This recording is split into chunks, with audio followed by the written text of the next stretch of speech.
राम राम दोस्तों, सक्षम क्लासेस के ऑनलाइन यूट्यूब चैनल पर आपका स्वागत है। आज की क्लास में हम लोग डिस्कस करने वाले हैं ससंजक बल, असंजक बल, प्रस्थ तनाव, शांता और केशिकत्व। ठीक है, ध्यान से समझिएगा। जैसे ही आप बिल्कुल इसका बेसिक कॉन्सेप्ट क्लियर कर लोगे एक बार, तो आपको इन आगे वाले प्रस्थ तनाव, शांता और केशिकत्व तीनों ही टॉपिक्स में दिक्कत नहीं आएगी। बिल्कुल जीरो से हीरो लेवल तक की तैयारी के लिए आप जुड़ सकते हैं मेरे साथ। चलिए आ जाइए, करते हैं शुरू। सबसे पहले बेसिकली आपको समझना है बच्चों ससंजक बल और असंजक बल। तो ध्यान से देखिएगा, ससंजक बल जिसे आप लोग कहेंगे कोहेसिव फोर्स, कोहेसिव फोर्स, और दूसरे प्रकार के बल होते हैं आपके पास असंजक बल। ध्यान से समझते जाना।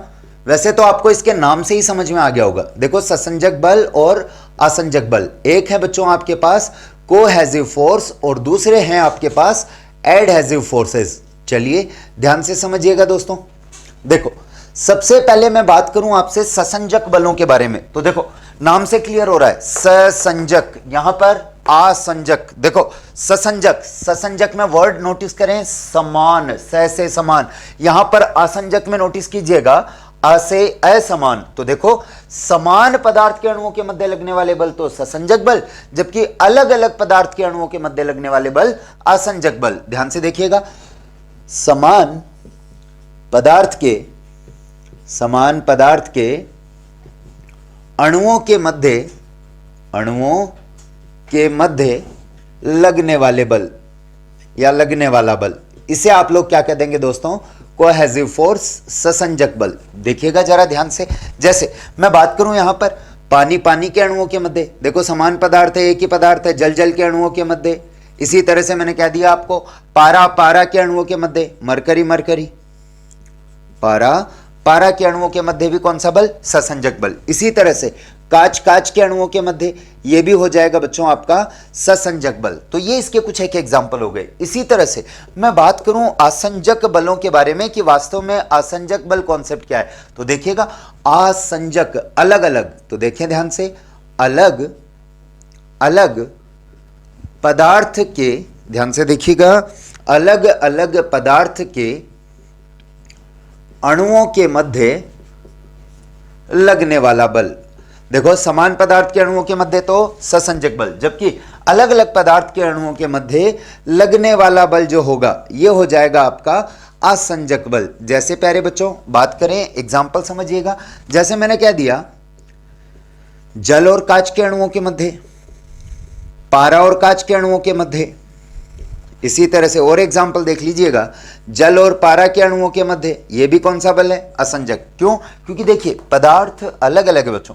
आगे इसी तरह से देखो, सबसे बढ़िया एग्जाम्पल यहां देखो आप, ये देखिएगा, ये बोर्ड और मेरे हाथ में जो मार्कर है इसकी शाही के अणुओं के मध्य। देखो, बोर्ड और मार्कर की शाही के अणुओं के मध्य ये भी कौन सा बल हो जाएगा आपके पास? असंजक बल। देखो, एक बहुत प्यारी सी चीज देखिएगा, आप लोग जब भी किन्हीं दो चीजों को चिपकाने की कोशिश करते हैं तो फेविकॉल, फेविस्टिक, फेविक्विक, इस तरह के गम वगैरह आप यूज करते हैं, तो वहां पर वो क्या करता है? दो अलग अलग चीजों को जोड़ता है। ठीक है, जैसे सपोज कीजिए मार्कर बीच में से टूट गया, अब मैंने यहां पर क्या किया, यहां पर फेविक्विक या फेविकॉल लगाया और फिर इसको चिपका दिया। तो देखो, मार्कर एक अलग पदार्थ है, गोंद एक अलग पदार्थ है, तो दोनों के अणुओं के मध्य वो जो जुड़ा है वो किसके कारण जुड़ा है? असंजक बल के कारण। इसीलिए देखना, कभी भी ये फेविकॉल, गोंद वगैरह ये जो भी हैं, इस पर लिखा होता है अ परफेक्ट एडहेसिव। एडहेसिव क्यों? क्योंकि अलग अलग पदार्थ के अणुओं को जोड़ने का कार्य करता है। तो देखिए, जल पारा के अणुओं के मध्य, इसी तरह से मैंने बताया था बोर्ड तथा मार्कर की शाही के अणुओं के मध्य। देखिए, बोर्ड तथा मार्कर की शाही के अणुओं के मध्य लगने वाला बल हो जाएगा दोस्तों आपके पास असंजक बल। अब प्लीज जरा कंसंट्रेट कीजिएगा, यहीं पर थोड़ा सा और समझ लेते हैं इसी चीज को। देखिए, मेरे पास ये पानी है, ये पानी है, तो पानी के अणुओं के मध्य मैंने बता दिया था आपको ससंजक बल लगेगा। मैं इससे डिनोट कर रहा हूं कोहेसिव फोर्सेस को। इसी तरह से देखिएगा, ये कांच का पात्र है आपके पास और इसके अंदर आपने क्या भर दिया दोस्तों? पानी भर दिया। देखिए, कांच के पात्र में आपने कोई भी लिक्विड पानी वगैरह कुछ भी भर दिया है। ठीक है, अब यहां देखिएगा, इन जल के अणुओं के मध्य तो कौन सा बल लगेगा भैया? ससंजक बल। जबकि यहां पर ये जो कांच और जल के अणु हैं इनके मध्य लगने वाले बल को आप लोग कह देंगे आसंजक बल। तो प्लीज बात समझ में आई होगी। ससंजक समान पदार्थ के अणुओं के मध्य, जबकि आसंजक अलग अलग पदार्थ के अणुओं के मध्य। अब देखो यहां से एग्जाम पॉइंट ऑफ व्यू से आपको क्या चीजें ध्यान रखनी है, एग्जाम में यहां से क्या क्वेश्चन आए हुए वो देख लीजिएगा जरा ध्यान से। क्वेश्चन ये टेट एग्जाम में आया हुआ है, सीटेट में आया हुआ है, तो प्लीज थोड़ा सा इसको ध्यान से समझिएगा। अच्छा, ये सारे ही जो टॉपिक्स मैं आपसे इन दिनों डिस्कस कर रहा हूं यूट्यूब के माध्यम से या ऑनलाइन क्लासेस के माध्यम से, ये पटवार, पुलिस, रीट, एनीवेल जो भी एग्जाम आप देने वाले हैं, जिस भी कंपटीशन एग्जाम की आप तैयारी कर रहे हैं, चाहे वो किसी भी कोई स्टेट गवर्नमेंट की एग्जाम हो, चाहे वो सेंट्रल गवर्नमेंट की एग्जाम हो, कोई भी पुलिस, पटवार, रीट, शिक्षक भर्ती, टेट वगैरह कोई सी भी परीक्षा हो, even RS pre mains, sorry mains नहीं प्री, इनके अंदर सबके अंदर इक्वली ये चीजें जो हैं ये आपके लिए बहुत ही इंपॉर्टेंट रोल रखती हैं। तो प्लीज इधर आ जाइए और जरा ध्यान से समझिएगा। देखो क्वेश्चन क्या आया था यहां से, क्वेश्चन देखिएगा प्लीज। देखो आपने देखा होता बच्चों, क्वेश्चन है मेरा, वो क्वेश्चन बिल्कुल प्रैक्टिकल अप्रोच के साथ आपको समझना है। जैसे पानी की बूंद कांच की सतह पर ठहर जाती है, ध्यान से समझना, पानी की बूंद कांच की सतह पर ठहर जाती है, क्योंकि कारण क्या है। देखो आपने देखा होता है कई बार, देखिएगा जनरली आपने नोटिस किया होता है कि जो पानी की बूंद है वो कांच की सतह पर कैसे ठहरेगी, ये इसका प्रैक्टिकल लाइफ में मैं आपको एक एग्जांपल बता देता हूं। जैसे पानी की जो बोतल होती है बच्चों, उस पानी की बोतल में देखना, आप कई बार पानी की बोतल को ऐसे उल्टा करके फिर सीधा कर देते हैं, तो देखना उसकी ऊपरी जो सरफेस है उस पर कुछ बूंदे पानी की ठहर जाती हैं, कुछ बूंदे पानी की रह जाती हैं। कारण क्या है, इधर लॉजिक के साथ समझिए। देखो एग्जामिनर ने क्या पूछा आपसे कि पानी की बूंद कांच की सतह पर ठहर जाती है क्योंकि, तो कारण देखो दोस्तों, देखिए सीधी सी बात है, ये सपोज कीजिए कांच है, पानी की बोतल या कांच जो भी है, एनीथिंग एल्स। अब देखिएगा यहां पर आपने क्या किया, ये कुछ पानी की बूंदें थी या ये पानी था ऐसे मान लीजिए, देखते जाएं। आपने क्या किया, पानी की बोतल को उल्टा किया फिर उसको सीधा किया। देखिए पानी की बोतल को उल्टा किया फिर उसको सीधा किया, तो जब आप सीधा करेंगे तो गुरुत्वाकर्षण बल के कारण ये जल की बूंदें कहाँ आना चाहेंगी दोस्तों, नीचे की ओर। अरे गुरुत्वाकर्षण बल के कारण ये किधर आना चाहेंगी, नीचे की ओर आना चाहेंगी। अब देखो यार यहां पर ये जो जल की बूंदें हैं इनके मध्य लग रहा है दोस्तों ससंजक बल, जबकि यहां पर ये कांच और जल की बूंदें जो हैं यहां पर लग रहा है दोस्तों आसंजक बल। तो देखो गुरुत्वाकर्षण बल के कारण ये आना चाह रही है नीचे, और देखो यहां ससंजक बल लग रहा है, तो ये नीचे गुरुत्वाकर्षण बल के कारण जो बूंदें नीचे की ओर आ रही हैं ये ऊपर वाली बूंदों को क्या कहेंगी, हाँ अब लौट चलें। जबकि देखो यहां पर ये आसंजक बल लग रहा है, ये इसको क्या कहेगा, मत जाओ मुझे छोड़ के। अरे ये क्या बोलेगा, आसंजक बोलेगा इसको मत जाओ मुझे छोड़ के। लेकिन देखो उसने बात किसकी मानी भैया, पानी की बूंद कांच की सतह पर ठहर गई, उसने आसंजक बल की बात मानी या ससंजक की, तो आपको क्लियर हो रहा है कि उसने आसंजक बल की बात मानी। और बच्चों बात किसकी मानी जाती है, उसकी जो बड़ा होता है। इसका मतलब बड़ा कौन सा है दोनों में से, आसंजक या ससंजक, तो क्लियर हो रहा है कि सर आसंजक ज्यादा है। तो दैट मीन्स मैं यहां पर इजी गोइंग कह सकता हूं दोस्तों कि जो आसंजक बल होगा वो ससंजक बल की तुलना में ज्यादा होगा। तो आसंजक बल ससंजक बल की तुलना में ज्यादा है, इसलिए क्या होता है बच्चों, पानी की बूंद कांच की सतह पर ठहर जाती है। जबकि दोस्तों इसी क्वेश्चन को फिर से देखिएगा, पारे की बूंद देखें, पारे की बूंद कांच की सतह पर नहीं ठहरती। देखिए पारे की बूंद कांच की सतह पर नहीं ठहरती। अब देखिएगा अब क्या जवाब देंगे आप, नहीं ठहरती क्योंकि, कारण देखिएगा वही ये पारा है, यहां पर वही ससंजक बल असंजक बल। अब देखो कहना क्या चाह रहा है ये, पारे की बूंद जो है वो कांच की सतह पर नहीं ठहरती, इसका मतलब वो नीचे आ जाती है। अब सुनिएगा दोस्तों प्लीज जरा ध्यान से इधर कंसंट्रेट कीजिएगा मेरी बातों पे। देखो गुरुत्वाकर्षण बल के कारण ये नीचे आनी चाह रही है पारे की बूंद, यहां पर ससंजक बल लग रहा है, तो ये बाकी की बूंदों को क्या कहेगा, अब लौट चले। जबकि आसंजक बल के कारण ये कांच की जो सरफेस है ये पारे की बूंद को क्या कहेगी, मत जाओ मुझे छोड़ के। लेकिन बच्चों क्या वो वहां पर रुकी, क्या नहीं, ये पानी की ये जो पारे की बूंद है ये यहां पर नहीं ठहरती है। इसका मतलब उसने बात किसकी मानी, ससंजक बल की, और बात उसकी मानी जाती है जो बड़ा होता है। इसका मतलब ससंजक बल जो है यहां पर वो ज्यादा है किसकी तुलना में, आसंजक बलों की तुलना में। तो मेरे ख्याल से बात क्लियर है आपको, ससंजक बल और आसंजक बल। और यहां से एग्जाम में ये जो दो टाइप के क्वेश्चन बने हैं ये भी आपको क्लियर हो चुके हैं। चलिए अब इसी से रिलेटेड एक और कॉन्सेप्ट है आपका पृष्ठ तनाव। तो देखिएगा ये पृष्ठ तनाव क्या चीज है, सरफेस टेंशन क्या चीज है, इसको भी समझ लीजिएगा दोस्तों। इंपॉर्टेंट चीजें हैं ये सारी ही, प्लीज कंसंट्रेट कीजिए और ध्यान से चीजों को पढ़िए, समझिए।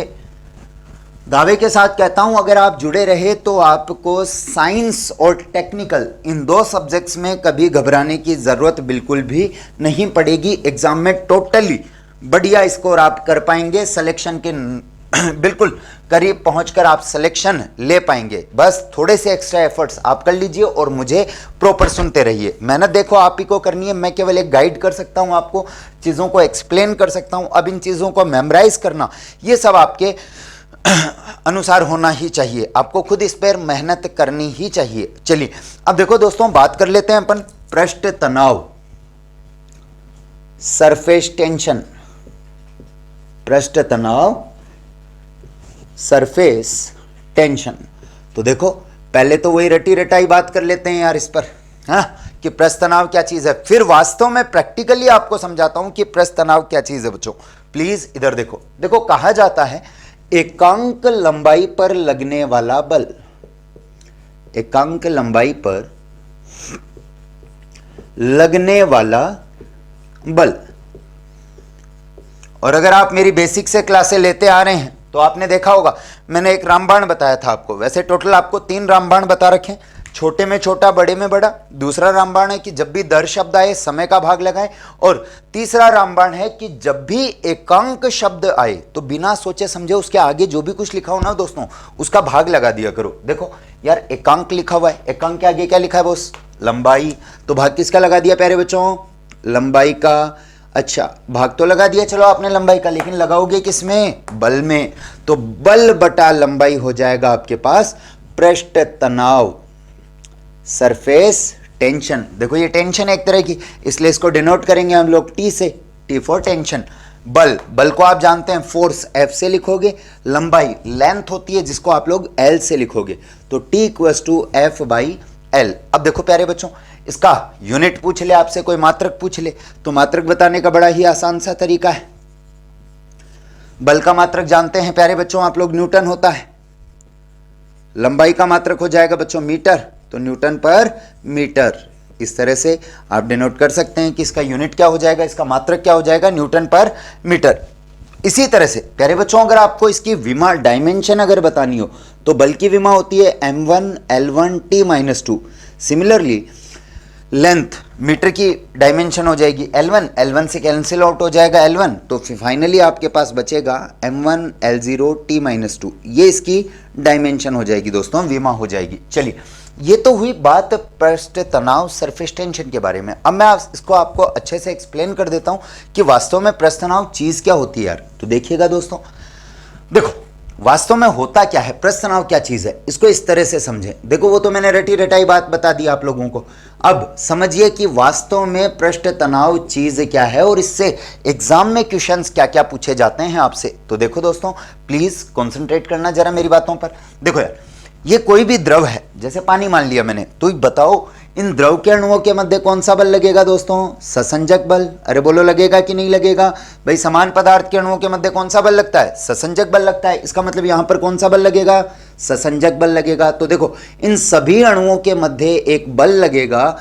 जिसको आपने कहा ससंजक बल, और उस बल के कारण ये सभी अणु एक दूसरे को क्या करेंगे, आकर्षित करेंगे। अब एक बात बताओ यार, देखो ये जो नीचे वाले अणु हैं ये सभी ऊपर वाले अणुओं को अपनी तरफ क्या करने हैं, आकर्षित करने। अरे देखो ये जो नीचे वाले अणु हैं ये सभी ऊपर वाले अणुओं को अपनी तरफ क्या कर रहे हैं दोस्तों, आकर्षित कर रहे हैं। और ये आकर्षित कर रहे हैं जिसके कारण क्या होगा, ये जो ऊपरी सतह है द्रव की, अरे क्या, ये जो द्रव की ऊपरी सतह है ये खींची हुई झिल्ली की भांति व्यवहार करेगी। जैसे सपोज कीजिए अभी ये शर्ट जो है ये बिल्कुल देखो सिकुड़ा हुआ है, ठीक है, लेकिन जैसे ही मैंने इसको खींचा इस तरह से, देखो इस पर नीचे की ओर अगर मैं बल लगाऊंगा तो देखो इसकी जो निचली सरफेस है वो एक खींची हुई झिल्ली, मतलब खींच चुकी है, इसका मतलब ये एक खींची हुई झिल्ली की भांति व्यवहार करती है। तो देखो सतह पर जो ये तनाव है, ये जो खिंचाव है, इसी को तो हम लोग क्या कह देंगे दोस्तों, पृष्ठ तनाव। देखिए सतह पर उत्पन्न इस तनाव को हम लोग क्या कह देंगे, पृष्ठ तनाव। अब देखो इसके एग्जांपल्स देख लीजिएगा। वर्षा जल की बूंद का गोलाकार होना बहुत ही इंपॉर्टेंट है, हर एग्जाम के अंदर लगभग क्वेश्चन पूछा जाता है कि वर्षा जल की बूंद गोल क्यों होती है, पृष्ठ तनाव के कारण। तो देखिएगा फर्स्ट एग्जांपल, वर्षा जल की बूंद का गोलाकार होना। किसका एग्जांपल प्यारे बच्चों, पृष्ठ तनाव का। देखो वास्तव में होता क्या है, देखिए ये सपोज करो आपके पास कोई भी बूंद है पानी की। अब देखो क्या होगा, इस पानी के अणुओं पर चारों तरफ कौन सा बल लगेगा, ससंजक बल लगेगा, जिसके कारण क्या होगा, ये इधर वाले अणुओं को भी आकर्षित करेगा, इधर भी इधर भी इधर भी।